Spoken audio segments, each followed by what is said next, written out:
Welcome to Surya's TV. Good evening news. సాగునీటి సంఘాల ఎన్నికలను ఈ నెల 14న నిర్వహించినట్లు మంత్రి నిమ్మల రామానాయుడు వెల్లడించారు. వ్యవసాయానికి సంబంధించి అత్యంత కీలకమైనటువంటి నీటిపారుదల సంఘానికి సంబంధించినటువంటి యొక్క సాగునీటి సంఘాలలో రైతుల ప్రాతినిధ్యం ఏదైతే ఉందో, రైతుల భాగస్వామ్యం ఏదైతే ఉందో, దానివల్లనే ఆ పనులన్నీ కూడా సక్రమంగా జరుగుతాయి, పర్యవేక్షణ ఉంటుంది, జవాబుదారీతనం ఉంటుంది. అందుకే సాగునీటి సంఘాలు రైతులకు అత్యంత మేలు జరుగుతాయని చెప్పి రైతులు భావిస్తున్నటువంటి తరుణంలో ఆ రోజు వైఎస్ఆర్సీపీ ప్రభుత్వం ఆ నీటి సంఘాలని రద్దు చేసినటువంటి పరిస్థితిని ఇవాళ రైతాంగం అంతా కూడా తీవ్రంగా మరి ఖండించడంతో మరి మొన్న జరిగినటువంటి ఎన్నికల్లో వైఎస్ఆర్సీపీకి ఆ యొక్క 11 సీట్లు ఘోర పరాభవం, ఒక రకంగా ప్రతిపక్ష హోదా కూడా రాకుండా ఫలితాలు వచ్చాయని అంటే రైతు వ్యతిరేక విధానాల వల్లే ఆ యొక్క వైఎస్ఆర్సీపీ ప్రభుత్వానికి అటువంటి పరిస్థితి వచ్చింది. అందుకు సాగునీటి సంఘాల రద్దు కూడా ఒక ఉదాహరణ అనే విషయాన్ని సందర్భంగా తెలియజేసుకుంటూ, అందుకే ఈరోజు మళ్ళీ తెలుగుదేశం ప్రభుత్వం అధికారంలోకి వచ్చిన తర్వాత ఈ ఎన్డీఏ ప్రభుత్వం మళ్ళీ సాగునీటి సంఘాలని పునరుద్ధరిస్తున్నటువంటి పరిస్థితి. ఆ సాగునీటి సంఘాలకు సంబంధించి మరి వివిధ శాఖలతోటి అందరితోటి కూడా కసరత్తు చేసి ఏదైతే రేపు డిసెంబర్ 14వ తేదీన ఈ యొక్క సాగునీటి సంఘాలు ఎన్నికలు మరి ప్రారంభమవుతాయనే విషయాన్ని కూడా మీ ద్వారా తెలియజేసుకుంటూ, ఈ యొక్క ఎన్నికలు కూడా 3 అంచెల విధానంగా ఏదైతే డిసెంబర్ 14న మరి రాష్ట్ర ప్రభుత్వం ప్రతిష్టాత్మకంగా ఈ నెల 7వ తేదీన ప్రభుత్వ పాఠశాలలో నిర్వహించనున్న మెగా పేరెంట్స్ టీచర్ మీటింగ్ను జయప్రదం చేయాలని కృష్ణా జిల్లా కలెక్టర్ డికే బాలాజీ ప్రతి పాఠశాలలో ప్రతి బడిలో కూడాను మెగా పేరెంట్స్ టీచర్స్ మీటింగ్ నిర్వర్తించాలి అని ప్రభుత్వం ఆదేశాలు జారీ చేసింది. దాంట్లో భాగంగా కృష్ణా జిల్లాలో ఉన్న 1363 బడి పాఠశాలల్లో కూడా ఈ మెగా పేరెంట్స్ టీచర్స్ మీటింగ్ని ఏర్పాటు చేస్తున్నాము. ఇది ఎప్పుడూ లేనట్టు ఈసారి మెగా పేరెంట్స్ టీచర్స్ మీటింగ్ని ఏర్పాటు చేయడం జరుగుతుంది. ఏంటి ఈ పేరెంట్స్ టీచర్స్ మీటింగ్ ఉద్దేశం ఏంటి అంటే, ప్రతి పిల్లవాడికి ప్రతి స్టూడెంట్కి కూడా ఒక హోలిస్టిక్ ప్రోగ్రెస్ కార్డ్, అంటే ఆయన ఏ సబ్జెక్ట్లో బాగా చదువుతున్నారు, ఏ సబ్జెక్ట్లో పురోగతి అవసరం, ఇంప్రూవ్మెంట్ అవసరము, ఇతర అన్ని అంశాల గురించి కూడాను పేరెంట్స్తో టీచర్స్ 1-to-1 చర్చించే దానికోసం ఈ ఒక పండగ వాతావరణంలో మెగా పేరెంట్స్ టీచర్స్ మీటింగ్ ఏర్పాటు చేస్తున్నాము. దాంట్లో ప్రతి స్టూడెంట్కి కూడా ప్రోగ్రెస్ కార్డ్ ఇచ్చే దాంతో పాటు ప్రతి స్టూడెంట్ గురించి కూడాను టీచరు, ఆ క్లాస్ టీచరు పేరెంట్తో మాట్లాడతారనమాట. అంటే మీ స్టూడెంట్ మ్యాథమెటిక్స్లో ఇంప్రూవ్ అవ్వాలి, ఇంగ్లీష్లో ఇంప్రూవ్ అవ్వాలి, లేదా ఇంకొకటి ఏదో వచ్చి వేరే సమస్యలు ఉండొచ్చు వాళ్ళకి స్టూడెంట్కి. ఆ సమస్యల గురించి చర్చించి ఒకటి పేరెంట్స్ని కూడా దీంట్లో స్కూల్లో భాగస్వామ్యం చేసుకోవడం, రెండోది ఆ పిల్లల అభివృద్ధి కోసం తోడ్పాటు అవ్వడానికి సలహాలు సూచనలు ఇచ్చే ఒక గొప్ప కార్యక్రమాన్ని చేస్తున్నాము. సో అందరూ పేరెంట్స్కి నా రిక్వెస్ట్ ఏమంటే, మీకు ఆల్రెడీ ప్రతి స్కూల్ నుంచి ఇన్విటేషన్ కార్డ్స్ వచ్చింది, SMS వచ్చింది, అంతా వచ్చింది. సో దయచేసి దీన్ని ఏదో స్కూల్లో ఎప్పుడు పిలుస్తుంటారు కదా అనే యాటిట్యూడ్ కాకుండా మీ పిల్లల గురించి తెలుసుకునేదానికి, మీ పిల్లల్ని ఎలాగ వాళ్ళు ఇంకా బాగా చేయొచ్చు అనేది అర్థం చేసుకునేదానికి తప్పనిసరిగా పేరెంట్స్ టీచర్స్ మీటింగు మీరందరూ అటెండ్ అవ్వాలి అని కోరుకుంటున్నాను. ఇది ప్రభుత్వం చాలా ప్రతిష్టాత్మకంగా చేపట్టింది. So please take that seriously. కూటమి ప్రభుత్వం ఉద్యోగ ఉపాధి కల్పన లక్ష్యంగా పనిచేస్తుందని ఎమ్మెల్యే గద్దె రామ్మోహన్ కుమారుడు గద్దె క్రాంతి తెలిపారు. నియోజకవర్గంలో 6వ డివిజన్లో డివిజన్ పెద్దల సమక్షంలో ఇక్కడ దుర్గా భవానీ అనే మన కార్యకర్తకి ల్యాప్టాప్ ఇవ్వటం జరిగిందండి.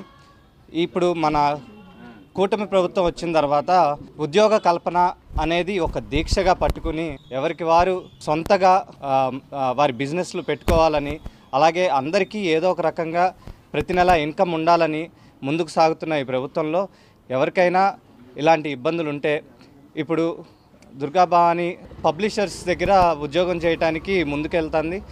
దానివల్ల వారికి ఒక ల్యాప్టాప్ ఉంటే వర్క్ ఫ్రమ్ హోమ్ చేయొచ్చు. అలాగే మహిళలకి స్వయం ఉపాధి అనేది చాలా ముఖ్యం. ఎందుకంటే మహిళలు ఇంట్లో పనిచేయడమే కాకుండా వాళ్ళ ఫ్యామిలీస్ని చూసుకోవడానికి అనుగుణంగా వారు కూడా పనిచేయడానికి ముందుకు రావటం అనేది చాలా గొప్పతనం. అందుకే వారికి సపోర్ట్గా మనం ఏదో ఒకటి చేయాలి అని చెప్పి గద్దె రామ్మోహన్ గారు వారి సొంత నిధులతో ఒక ల్యాప్టాప్ కొనివ్వటం అయిందండి. అలాగే అన్ని డివిజన్స్లోనూ ఈ మన తూర్పు నియోజకవర్గంలో ఎవరికి ఏ సహాయం కావాలన్నా ముందుకొచ్చేది మన గద్దె రామ్మోహన్ గారు. అమృత్ భారత్ స్టేషన్ పథకంలో భాగంగా విజయవాడ గుణదల్ రైల్వే స్టేషన్ను అంతర్జాతీయ స్థాయిలో తీర్చిదిద్దుదామని ఏడీఆర్ఎంపీఈ ఎడ్విన్ తెలిపారు. Main we will get international feel. ఇంటర్నేషనల్తో మీరు మలేషియా, సింగపూర్ వెళ్ళినప్పుడు స్టేషన్స్ ఎలాగుంటాయి ఆ టైప్లో ఉంటుంది. అదేవిధంగా ఇక్కడ మీకు ఎయిర్పోర్ట్ టైప్ ఫీల్ ఉంటుంది. ఈ స్టేషన్స్లో మెయిన్ ఏంటంటే ఫసాడ్ చాలా బాగుంటుంది. Parking area, lot of parking area will be given and roads will be given, signages, even carbon footprint reduce చేయడానికి సోలార్ ప్యానల్స్ కూడా పెడతాము. దీనివల్ల ఎనర్జీ కన్జర్వేషన్ ఉంటుంది. 12 మీటర్ ఎఫ్ఓబి మీకు చెప్పాను. ఇదేంటంటే దీని మీద మీకు ఏటీఎం సెంటర్స్ ఉంటాయి, ఫుడ్ ప్లాజా ఉంటుంది, గేమ్స్ ఉంటాయి, ఇంకా చాలా ఫన్. మీకు కంప్లీట్గా ఈ ఎక్స్పీరియన్స్, ప్యాసింజర్ ఎక్స్పీరియన్స్ అంతా మీకు న్యూ టైప్లో ఉంటుంది. ఆ పార్ట్లో భాగంగా ఈ గుణదల స్టేషన్ కూడా మన విజయవాడ డివిజన్లో 22 స్టేషన్లు ఐడెంటిఫై చేసాం. అందులో ఇది ఒకటి, గుణదల ఒకటి. ఎందుకంటే ఈ గుణదల అనేది మోడర్నైజేషన్ అంతా ఇన్ అండ్ అరౌండ్ బాగుంది. ప్లస్ ఇక్కడి నుంచి ఏంటంటే ట్రైన్స్ డైవర్ట్ చేయడానికి సికింద్రాబాద్ ఇదంతా డెవలప్ అయితే సికింద్రాబాద్ వైపుకి విజయవాడ నుంచి టచ్ అవ్వకన్నా డైవర్ట్ చేయడానికి ప్లాన్ ఉంది. దీనివల్ల విజయవాడలో ఇంకా మోర్ ట్రైన్స్ కూడా స్టార్ట్ చేయొచ్చు. ఇది అప్రాక్సిమేట్గా 35 కోట్లు. వర్క్స్ అన్నీ చక్కగా జరుగుతున్నాయి. జూన్ 25 లోపల కంప్లీట్ చేయడానికి ప్లాన్ చేస్తున్నాం. నవంబర్లో నిర్వహించిన ఏఐఎస్ఎఫ్ రాష్ట్ర మహాసభలో నూతన కార్యవర్గాన్ని ఎన్నుకున్నట్లు రాష్ట్ర కమిటీ సభ్యులు గుజ్జలవల రాజు తెలిపారు. నవంబర్ 27 నుండి 30 వరకు విజయనగరంలో ఉత్తరాంధ్రలో ఘనంగా నిర్వహించుకోవడం జరిగింది. ఆ మహాసభల్లో నూతన అధ్యక్షుడిగా జి వలరాజు, అదేవిధంగా నూతన రాష్ట్ర ప్రధాన కార్యదర్శిగా నేను బందెల నాసర్జీని, రాష్ట్ర ఉపాధ్యక్షుడిగా ఎం సాయి కుమార్, రాష్ట్ర సహాయ కార్యదర్శిగా కమిటీ మస్తాన్ గారిని ఎన్నుకోవడం జరిగింది. 95 సమితి సభ్యులతో, 37 కార్యవర్గ నూతన సభ్యులతో, అదేవిధంగా 11 మంది రాష్ట్ర ఆఫీస్ బ్యారర్స్తో ఈ ఏఐఎస్ఎఫ్ రాష్ట్ర నూతన సమితిని ఎన్నుకోవడం జరిగింది. ప్రధానంగా ఈ మహాసభల్లో అనేక జిల్లాల నుంచి దాదాపు 570 మంది పైగా ప్రతినిధులు పాల్గొని వారి జిల్లా సమస్యల మీద, అదేవిధంగా రాష్ట్ర వ్యాప్తంగా నెలకొన్న విద్యారంగ సమస్యల మీద చర్చించి ఈ ఏఐఎస్ఎఫ్ రాష్ట్ర వ్యాప్తంగా 24 తీర్మానాలని ప్రకటించడం జరిగింది. ప్రధానంగా నూతన జాతీయ విద్యా విధానం ఏదైతే ఉందో నరేంద్ర మోడీ అధికారంలోకి వచ్చిన తర్వాత నుండి అనేక రాష్ట్రంలో కానివ్వండి, దేశంలో కానివ్వండి లక్షల సంఖ్యలో పాఠశాలలు మూసివేసి దాదాపు లక్షల మంది విద్యార్థులకి విద్యను దూరం చేస్తూ ఉన్నారు. గత ప్రభుత్వం నూతన జాతీయ విద్యా అమలు చేయడం వల్ల ఈ రాష్ట్రంలో 2000 పైగా స్కూల్స్ మూతవేసబడ్డాయి. ప్రధానంగా 3 లక్షల మంది విద్యార్థినీలు, ప్రధానంగా గ్రామీణ ప్రాంత విద్యార్థినీలు అనేక మంది విద్య దూరమయ్యారు. కాబట్టి న్యూ ఎడ్యుకేషన్ పాలసీని రద్దు చేయాలని చెప్పని ఏఐఎస్ఎఫ్గా తీర్మానం జరిగింది. అదేవిధంగా ఎన్నికల్లో, ఎలక్షన్స్లో అధికారంలో రాకముందు యువగలం పాదయాత్రలో నారా లోకేష్ గారు ఏదైతే తన సొంత నియోజకవర్గం మంగళగిరిలో ప్రధానంగా వేల మంది విద్యార్థులు సమీకరించి ఏదైతే గత వైసీపీ ప్రభుత్వం, జగన్ ప్రభుత్వం వచ్చినటువంటి 107, 108 జీవోల వల్ల పేద మెరిట్ విద్యార్థులు. బంగ్లాదేశ్లోని ఇస్కాన్ గురు చిన్మన్ కృష్ణదాస్ను బంగ్లాదేశ్ సర్కార్ అరెస్ట్ చేయడాన్ని రాష్ట్రీయ హిందూ వాహిని సంఘటన రాష్ట్ర ఉపాధ్యక్షుడు ఎర్రశెట్టి బాబు ఖండించారు. నా పేరు ఎర్రశెట్టి అంజిబాబు, రాష్ట్రీయ హిందూ వాహిని సంఘటన రాష్ట్ర ఉపాధ్యక్షుడిని. మొన్న జరిగిన బంగ్లాదేశ్లో చిన్మయ్ దాస్ గారిపై బంగ్లాదేశ్ వారు అరెస్ట్ చేశారు. ఆ అరెస్ట్ని మేము తీవ్రంగా ఖండిస్తున్నాం. ఇస్కాన్ టెంపుల్ వారు మొన్న బంగ్లాదేశ్లో జరిగిన వరదల సమయంలో వారికి ఆహారం కానీ, దుప్పట్లు కానీ అన్ని విధాలుగా సహాయం చేసి అంతా సమానమని ఆ టైంలో అండగా బంగ్లాదేశ్ వాళ్ళకి ఉన్నారు.